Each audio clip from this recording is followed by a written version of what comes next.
ઘુવડ અને હંસની વાર્તા। મારી ચેનલમાં નવા છો તો મારી ચેનલને લાઈક કરો, શેર કરો, સબસ્ક્રાઇબ કરો, ધન્યવાદ। ઘણા સમય પહેલાની વાત છે કે એક ઊંચી ટેકરી પર એક વિશાળ કિલ્લો હતો। કિલ્લાની અંદર એક દેવદારનું ઝાડ હતું જેના પર ઘુવડ રહેતું હતું। દરરોજ ઘુવડ ખોરાકની શોધમાં ટેકરી પરથી ઘાસના મેદાનમાં આવતું। ઘાસના મેદાનની નજીક એક મોટું તળાવ હતું। તે તળાવમાં ઘણા હંસ હસતા હતા। જ્યારે પણ ઘુવડ હંસને જોતો ત્યારે તેમનો સુંદર સફેદ રંગ, લાંબી ગરદન અને મોટી આંખો જોઈને તે પણ તેમને હંસ જેવા બનાવવા માંગતો હતો। ઘુવડ જાણતો હતો કે તે હંસ જેવો બની શકતો નથી, તેથી જ તે હંસ સાથે મિત્રતા કરવા માંગતો હતો। એક દિવસ ઘુવડ હંસ સાથે મિત્રતા કરવા તળાવ પાસે જઈને બેઠો। ત્યારે એક હંસ ત્યાં આવ્યો અને ઘુવડે તેનું સ્વાગત કર્યું અને પાણી પીવાની પરવાનગી માંગી। હંસએ નમ્રતાપૂર્વક ઘુવડને પાણી પીવા દીધું। વાતચીતથી બંને મિત્રો બની ગયા। હંસે પાછળથી જાહેર કર્યું કે તે હંસરાજ હતો, હંસનો રાજા।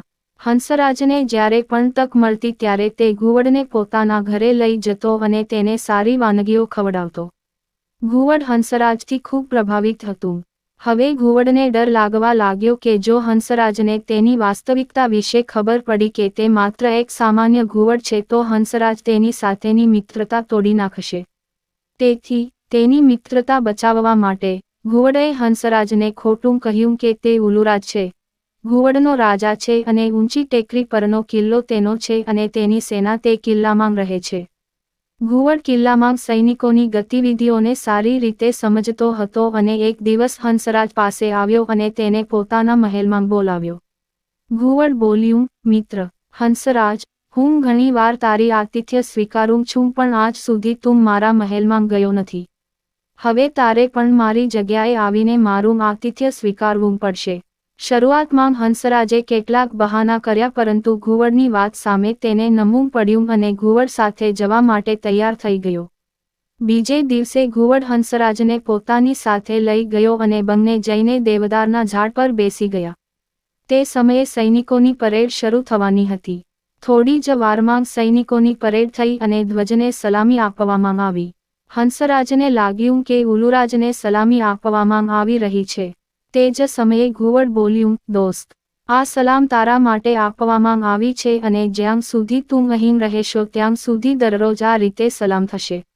બીજા દિવસે કોઈ કારણસર સૈનિકોને કિલ્લો છોડીને બીજી જગ્યાએ જવાનો આદેશ આપવામાં આવ્યો।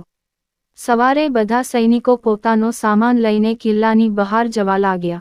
ત્યારે હંસરાજે ઘુવડને કહ્યું, મિત્ર ઉલુકરાજ, જુઓ, તમારા સૈનિકો તમારી પરવાનગી વિના કિલ્લો છોડી રહ્યા છે।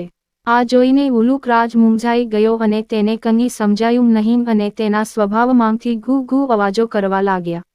ઘુવડનો અવાજ સાંભળીને સૈનિકોએ તેને ખરાબ શુકન માન્યું અને કિલ્લો છોડવાનું મુલતવી રાખ્યું।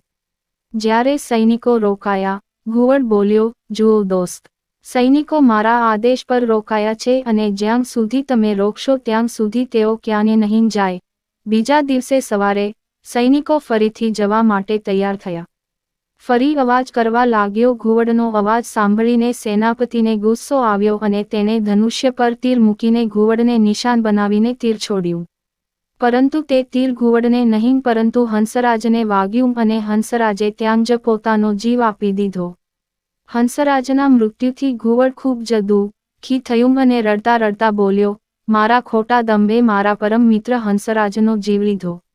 એક શિયાળ આ બધું દૂરથી જોઈ રહ્યો હતો અને આ સંજોગોનો ફાયદો ઉઠાવીને તેણે ઘુવડ પર ત્રાટકીને તેનો પણ નાશ કર્યો। બોધ: ઘુવડ અને હંસની વાર્તા આપણને શીખવે છે કે વ્યક્તિએ ક્યારેય ખોટું અભિમાન ન બતાવવું જોઈએ। પૂરી વાર્તા સાંભળવા માટે ધન્યવાદ।